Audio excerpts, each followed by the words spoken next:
220ನೇ ಶ್ಲೋಕ. ಕಸ್ತ್ವಂ ತ್ವನಾದೃತ್ಯ ಕಸ್ತ್ವಂ ತ್ವನಾದೃತ್ಯ ಪರ ಅನುಚಿಂತಾಂ ಸ್ಮೃತೆ ಪಶುತ್ವಂ ಅಸತೀಂ ನಾಮ ಯುಂಜ್ಯಾತ್.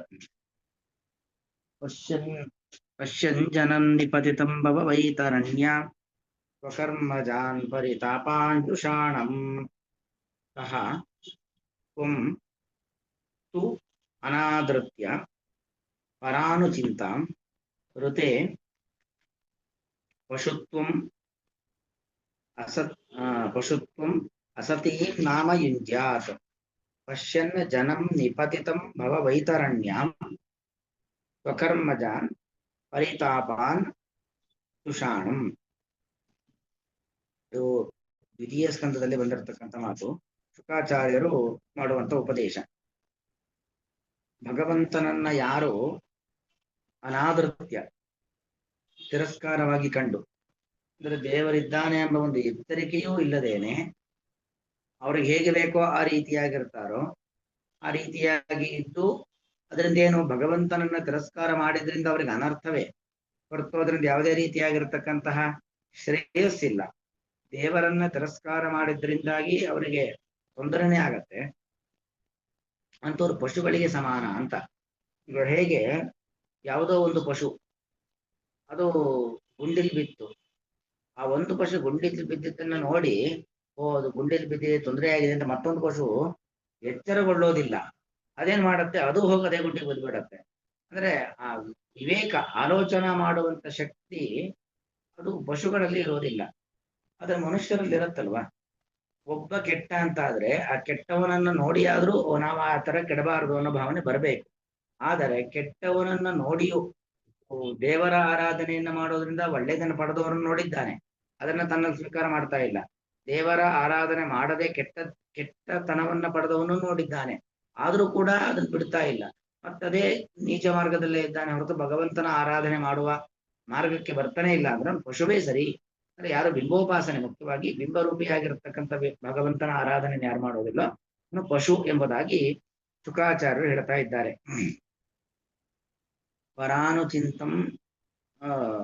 ಪರಾನುಚಿಂತಂ ತು ಅನಾದೃತ್ಯ. ಪರಾನುಚಿಂತ ಅಂದ್ರೆ ಪರ, ಸರ್ವೋತ್ತಮನಾಗಿರ್ತಕ್ಕಂಥ ಭಗವಂತ, ಅವನ ಚಿಂತೆಯನ್ನ ತಿರಸ್ಕಾರ ಮಾಡೋದು ಅಂದ್ರೆ ಭಗವಂತನ ಆಲೋಚನೆ, ಭಗವಂತನ ಧ್ಯಾನ, ಅದೆಲ್ಲವನ್ನು ಕೂಡ ಆಲೋಚನೆಯನ್ನು ಮಾಡಿದ್ದೇನೆ. ಭಗವದ್ ಧ್ಯಾನವನ್ನು ಮಾಡಿ ತಿರಸ್ಕಾರ ಮಾಡಿ ಭವವೈತರಣ್ಯಾಂ ನಿಪತಿತಂ ಜನಂ ಪಶ್ಯನ್. ಭವವೈತರಣಿ, ಭವ ಅಂದ್ರೆ ಸಂಸಾರ, ಹುಟ್ಟು ಸಾವುಗಳು ನಿರಂತರವಾಗಿರ್ತಕ್ಕಂಥ ಚಕ್ರ, ಅದೊಂದು ವೈತರಣಿ. ವೈತರಣಿ ಅನ್ನೋದು ಭೂಲೋಕದಿಂದ ನರಕಕ್ಕೆ ಹೋಗುವ ಸಂದರ್ಭದಲ್ಲಿ ದಕ್ಷಿಣ ದ್ವಾರದ ಮೂಲಕವಾಗಿ ನರಕಕ್ಕೆ ಯಾವ ಪಾಪಿ ಜೀವಿಗಳು ಹೋಗ್ತಾರೋ ಅವರಿಗೆ ಸಿಗುವಂತ ನದಿಗೆ ವೈತರಣಿ ಅಂತ. ಅದು ನೀರಿನ ನದಿಯಲ್ಲ. ರಕ್ತ, ಮಲಮೂತ್ರಗಳು, ಮಾಂಸ, ಕೀವು, ಅನೇಕ ಭಯಾನಕವಾಗಿರತಕ್ಕಂತಹ ಜಲ ಮೃಗಗಳು, ಇವುಗಳಿಂದ ಯುಕ್ತವಾಗಿರತಕ್ಕಂಥ ಘೋರವಾಗಿರ್ತಕ್ಕಂಥ ನದಿ. ಅಂದ್ರೆ ಅದರಲ್ಲಿ ಬಿದ್ರ ಅಂದ್ರೆ ಹಿಂಸೆಯೇ. ವೈತರಣಿಯಲ್ಲಿ ಬಿದ್ರು ಅಂದ್ರೆ ಹಿಂಸೆಯನ್ನೇ ಅನುಭವಿಸ್ಬೇಕು, ಒಂದು ಚೂರು ಸುಖ ಇಲ್ಲ. ಹಾಗೆ ಈ ಹುಟ್ಟು ಸಾವುಗಳು ಅನ್ನೋದೇನಿದೆ, ಹುಟ್ಟು ಒಂದು ನರಕ, ಸಾವು ಒಂದು ತೊಂದರೆ, ಒಂದು ಹಿಂಸೆ. ಅದರ ಮಧ್ಯದಲ್ಲೂ ಅನೇಕ ರೀತಿಯಾಗಿರ್ತಕ್ಕಂಥ ಹಿಂಸೆ. ಅದರಲ್ಲಿ ನಿಪತಿತಂ ಜನಂ ಪಶ್ಯನ್, ಬರೀ ಪತಿತ ಅಲ್ಲ, ನಿತರಾಂ ಪತಿತಂ, ಚೆನ್ನಾಗಿ ಅದೇ ಸಂಸಾರ ಸಾಗರದಲ್ಲಿ ವೈತರಣಿಯಲ್ಲಿ ಬಿದ್ದು ಕಷ್ಟಪಡ್ತಾ ಇರತಕ್ಕಂಥ ಜನನನ್ನ ನೋಡಿದ್ದಾನೆ.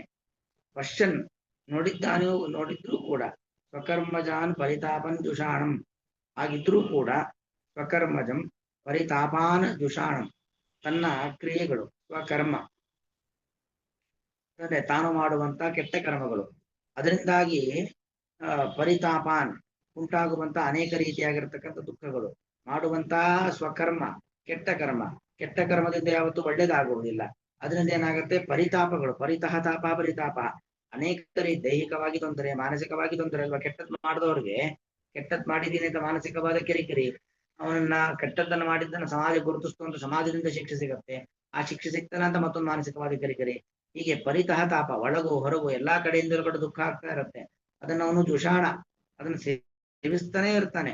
ಒಂದ್ರ ಮೇಲೊಂದು ಪೆಟ್ಟು ಕೆಟ್ಟದ್ದನ್ನ ಮಾಡಿದ್ರಿಂದಾಗಿ ಒಂದರ ಮೇಲೆ ಒಂದು ಅನರ್ಥಗಳಾಗ್ತಾ ಇರುತ್ತೆ, ಪೆಟ್ಟು ಬಿಡುತ್ತಾ ಇರುತ್ತೆ. ಅದನ್ನ ಜುಷಾಣ ಅಂದ್ರೆ ಸೇವನೆ ಮಾಡ್ತಾನೆ ಇರ್ತಾನೆ. ಹಾಗಿದ್ರೂ ಕೂಡ ತ್ವಂ ಅನಾದೃತ್ಯ, ನಿನ್ನನ್ನ ತಿರಸ್ಕಾರವನ್ನು ಮಾಡಿ ಅಸತೀಂ ಆ ಅಸತೀಂ ಪಶುತ್ವಂ ನಾಮ ಯುಂಜ್ಯಾತ್, ಅವನು ಕೆಟ್ಟ ಪಶುತ್ವನ್ನೇ ಪಡಿತಾನೆ. ಋತೆ ಅಂದ್ರೆ ಒಳ್ಳೆಯವನು ಅಂತ ಆಗ್ಲಿಕ್ಕೆ ಸಾಧ್ಯವೇ ಇಲ್ಲ, ಅವನು ಪಶುವೇ ಆಗ್ಬೇಕು. ಯಾಕಂದ್ರೆ ಒಂದು ಪಶುವೇ, ಒಂದು ಪ್ರಾಣಿ ಹಳ್ಳಕ್ಕೆ ಬಿದ್ದು ಒಂದು ಕುರಿ ಹೊಂಡಕ್ಕೆ ಬಿದ್ದರೆ ಎಲ್ಲಾ ಕುರಿಗಳು ಹೋಗಿ ಹೊಂಡಕ್ಕೆ ಬಿಡೋದು ಅಂತ. ಯಾಕಂದ್ರೆ ಅವುಗಳಿಗೆ ಆಲೋಚನೆ ಶಕ್ತಿ ಇಲ್ಲ. ಹೊಂಡಕ್ಕೆ ಬಿಡೋದ್ರಿಂದ ಅನರ್ಥ ಆಗತ್ತೆ ಅಂತ ಗೊತ್ತೇ ಇಲ್ಲ, ಎಲ್ಲವೂ ಹೋಗಿ ಹೊಂಡಕ್ಕೆ ಬಿಡ್ತಾವೋ ಇಲ್ವೋ. ಹಾಗೆ ಒಬ್ಬ ಹೊಂಡಕ್ಕೆ ಬಿದ್ದದ್ದನ್ನ, ಒಬ್ಬ ಕೆಟ್ಟದ್ದನ್ನ ಮಾಡಿ ಕೆಟ್ಟದ್ದನ್ನ ಅನುಭವಿಸದನ್ನ ನೋಡಿ ಸರಿಯಾಗ್ಬೇಕು. ಅದನ್ನು ಮಾಡ್ಕೊಳ್ಳದೆ ಯಾರಿರ್ತಾನೋ ಅವನು ಪಶುವೇ ಸರಿ ಎಂಬುದಾಗಿ ಹೇಳ್ತಾ ಇದ್ದಾರೆ ಶುಕಾಚಾರ್ಯರು. ತದೇವಂ ಭಾಗವೋತ್ತಮೇಶು ಭಕ್ತಿ ಅವಶ್ಯಕಿ, ಯಾರು ಭಾಗವೋತ್ತಮರೋ ಅವರಲ್ಲಿ ಭಕ್ತಿ ಎಂಬುದಿರಬೇಕು. ಸಾಚ ಹರಿಭಕ್ತಿ ದ್ವಾರ ಸರ್ವ ಪುರುಷಾರ್ಥ ಪ್ರದ ಇತ್ಯಭಿಹಿತಂ. ಆ ಭಕ್ತಿ ಏನ್ ಮಾಡುತ್ತೆ, ನಿರಂತರವಾಗಿ ಮತ್ತಷ್ಟು ಜಾಸ್ತಿ ಮಾಡಿ ಮಾಡಿ ಮಾಡಿ ಭಗವಂತನಲ್ಲಿ ಭಕ್ತಿಯನ್ನ ಜಾಸ್ತಿ ಮಾಡಿಸತ್ತೆ. ಆ ಮೂಲಕವಾಗಿ ಸರ್ವ ಪುರುಷಾರ್ಥ ಪ್ರದ, ಎಲ್ಲ ಧರ್ಮ ಅರ್ಥ ಕಾಮ ಮಾತ್ರ ಅಲ್ಲ, ಎಲ್ಲದಕ್ಕೂ ಮಿಗಿಲಾಗಿರತಕ್ಕಂಥ ಮೋಕ್ಷ ಎಂಬ ಪುರುಷಾರ್ಥವನ್ನು ಕೂಡ ಕೊಡಲು ಆ ಭಗವದ್ ಭಕ್ತಿ ಎಂಬುದು ಸಹಕಾರಿಯಾಗತ್ತೆ ಅನ್ನೋದನ್ನು ಈಗಾಗಲೇ ಇತ್ಯಭಿಹಿತಂ ಹೇಳಿಯಾಗಿದೆ. ತತ್ ಕಥಂ ಇತ್ಯತಃ ಮಿಥ್ಯಾಜ್ಞಾನಸ್ಯ ಪುರುಷಾರ್ಥ ಪ್ರತಿಬಂಧಕಸ್ಯ ನಾಶನಂ ತಾವತ್ತು ತದುಪದೇಶನೇವ ಭವತಿ.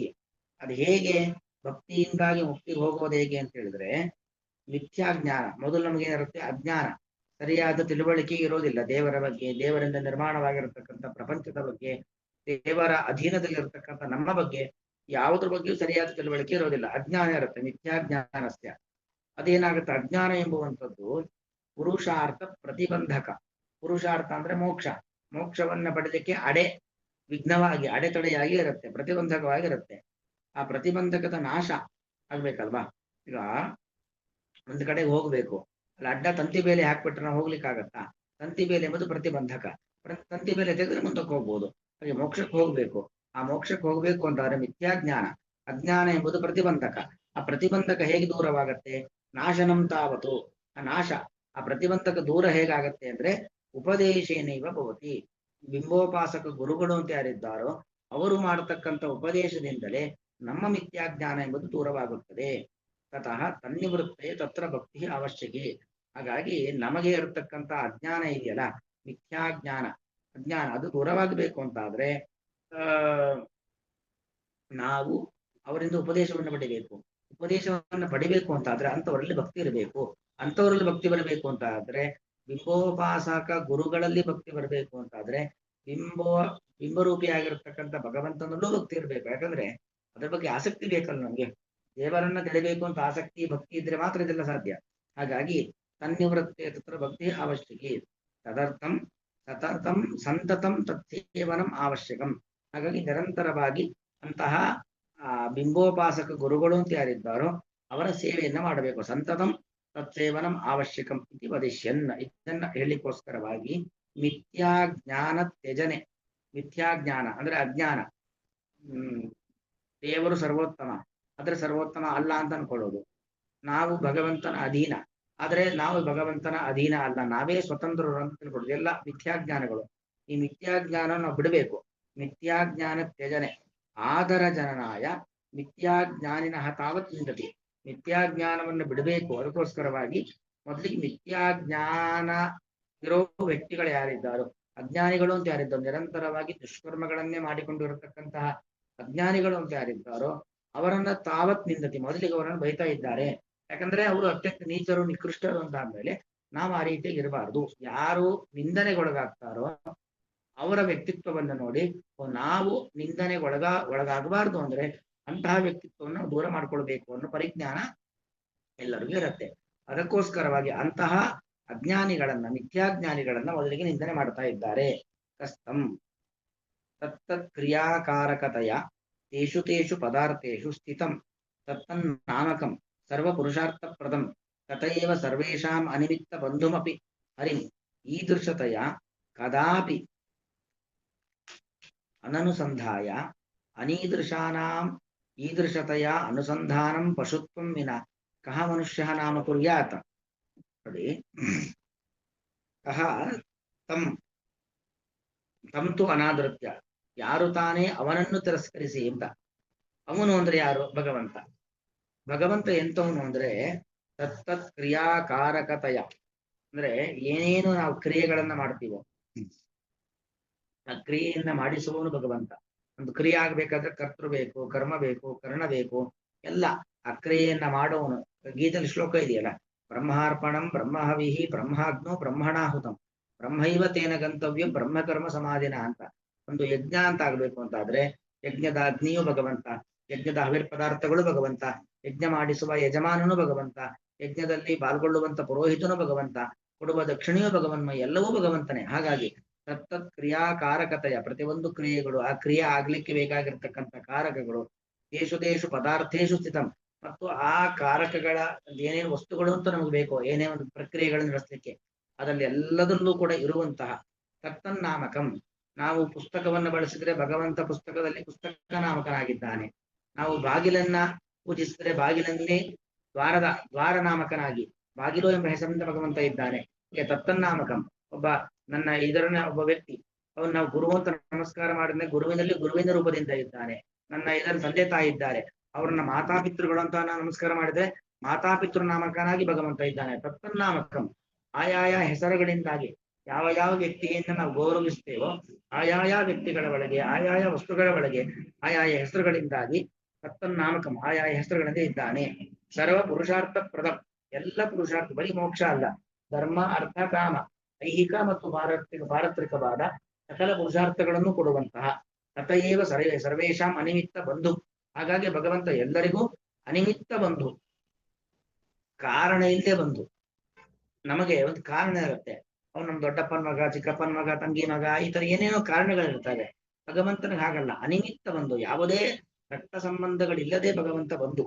ಇಂತಹ ಹರಿ ಈದೃಶತೆಯ ಭಗವಂತ ಇಷ್ಟೆಲ್ಲ ನಮಗೆ ಪ್ರತಿ ಕ್ಷಣದಲ್ಲೂ, ನಾವು ದೇವರನ್ನು ಮರೆತರೂ ದೇವರು ನಮ್ಮನ್ನು ಮರೆಯಲ್ಲ, ನಿರಂತರವಾಗಿ ನಮ್ಮ ಜೊತೆಯಲ್ಲೇ ಇದ್ದು ನಮ್ಮನ್ನು ರಕ್ಷಣೆ ಮಾಡುವನಾಗಿದ್ರೂ ಕೂಡ ಕದಾಪಿ ಅನನುಸಂಧಾಯ, ದೇವರು ನಿರಂತರವಾಗಿ ಜೊತೆಗಿದ್ದಾನೆ, ಸಕಲ ಕಾಲದಲ್ಲೂ ಜೊತೆಗಿದ್ದಾನೆ. ಆದ್ರೆ ಕದಾಪಿ, ಕದ ಅಂದ್ರೆ ಕಾಲವಾಚಿಯಾದ ಶಬ್ದ, ಅದು ಯಾವ ಕಾಲದಲ್ಲೂ ಇವನಿಗೆ, ಈ ದುಷ್ಟನಿಗೆ ಆ ಭಗವಂತನ ಬಗ್ಗೆ ಅನುಸಂಧಾನವೇ ಇಲ್ಲ.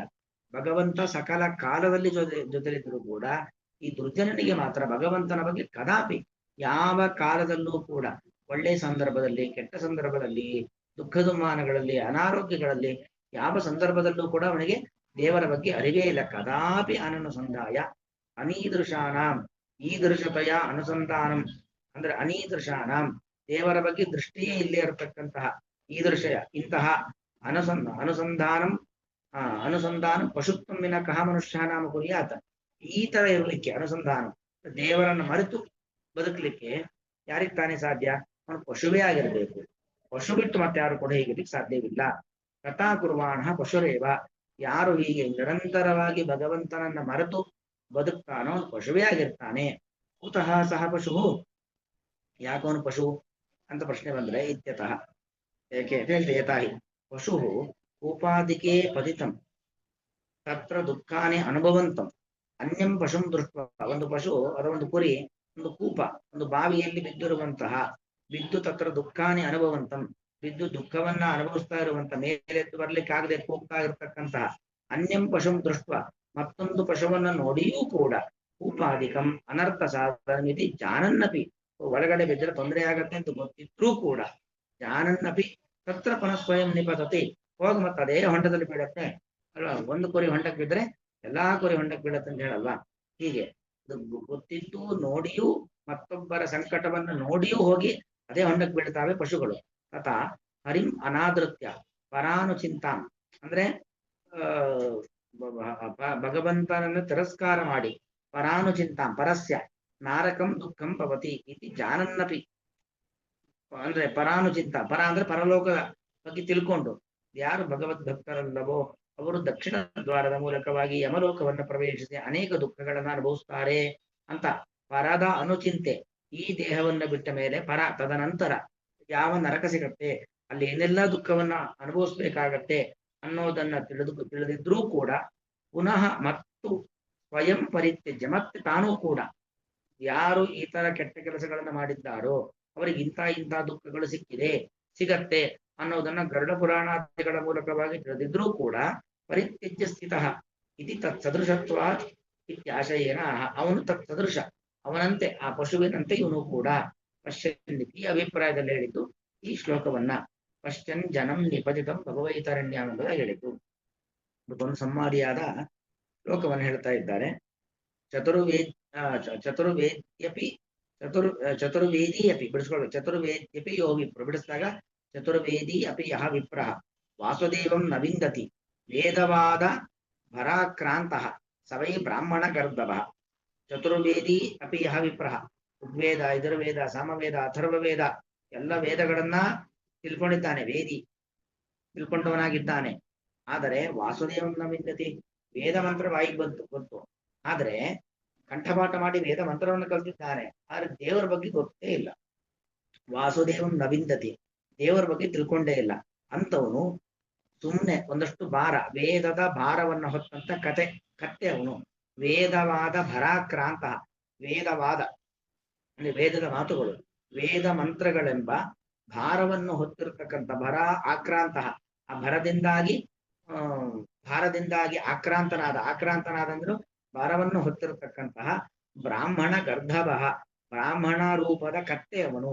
ಅಂದರೆ ಬರೀ ಒಂದಷ್ಟು ಮಂತ್ರಗಳನ್ನ ನಾವು ಬಾಯಿಯಲ್ಲಿ ಬಾಯ್ಪಾಟ್ ಮಾಡಿದ್ರೆ ಮುಖ್ಯವಲ್ಲ, ಆ ಮಂತ್ರ ಪ್ರತಿಪಾದ್ಯನಾಗಿರತಕ್ಕಂಥ ಭಗವಂತನ ಮಹತ್ವವನ್ನು ನಾವು ಅರಿಬೇಕು ಅನ್ನುವಂಥದ್ದು ಇದರ ಒಟ್ಟು ಅಭಿಪ್ರಾಯ. ಕಹ ಯಾರು ತಾನೇ, ತಂತು ಎಲ್ಲಾ ರೀತಿಯಿಂದಲೂ ನಮಗೆ ಬಂಧುವಾಗಿರುವಂತಹ, ಸದಾ ಕಾಲದಲ್ಲೂ ನಮ್ಮ ಜೊತೆಯಲ್ಲಿ ಇರತಕ್ಕಂತಹ ಆ ಭಗವಂತನನ್ನು ಅನಾದೃತ್ಯ ತಿರಸ್ಕಾರ ಮಾಡಿ ಮತ್ತು ಪರಾನುಚಿಂತಾಂ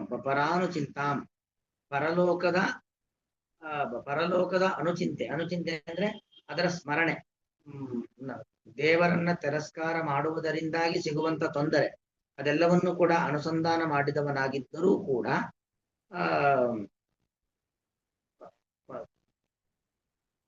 ಭವವೈತರಣ್ಯಾಂ ಪಶ್ಯನ್ ಜನಂ, ನಿನ್ನೆ ಭವವೈತರಣ್ಯಂ ಸಂಸಾರವೆಂಬ ವೈತರಣಿಯಲ್ಲಿ, ದುಃಖಪ್ರದವಾಗಿರುವಂತ ವೈತರಣಿ ನದಿಯಲ್ಲಿ ನಿಪತಿತಂ ಚೆನ್ನಾಗಿ ಬಿದ್ದು ದುಃಖ ಪಡುತ್ತಿರುವ ಜನಂ ಪಶ್ಚನ್, ಒಬ್ಬ ಜನ್ಮವನ್ನ ಪಡೆದ ವ್ಯಕ್ತಿಯನ್ನು ನೋಡಿಯೂ ಕೂಡ ಸ್ವಕರ್ಮಜ ತನ್ನ ಕೆಟ್ಟ ಕರ್ಮಗಳಿಂದ ಉಂಟಾದಂತಹ ಪರಿತಾಪಾನ್ ಅನೇಕ ರೀತಿಯಾಗಿರುವಂತಹ ತಾಪತ್ರಯಗಳನ್ನು ತುಷಾಣಂ ಸೇವಿಸುತ್ತಿರುವಂತಹ